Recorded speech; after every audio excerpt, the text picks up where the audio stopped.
So, I mean, obviously, like being that technically inclined, like selecting an email platform is probably really easy for you.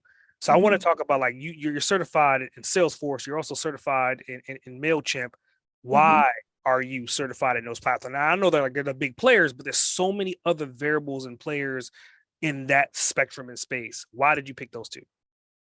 So MailChimp is one that I've just always worked in, and I use it for myself sometimes. So I just decided that I use it this much, I should just get the certification just to have it. And then they actually reached out and wanted me to be a MailChimp partner. Mm. So to me, that was just a no-brainer.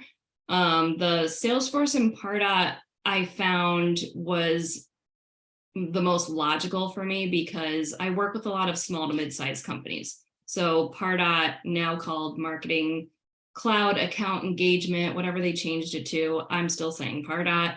Um, that is geared more towards the mid-sized company range. So it made sense for me to get certified in that just because that's who my client base ends up being half the time. Um, and I was working in it a lot when I was in corporate America. So that was something that I felt that I already knew. I didn't really have to study too much for it. Granted, those exams are very hard, but I already knew it. So it just made sense. And I was working it so much. Um, the other ones that I work in a lot are HubSpot, which I'm working actually towards that certification.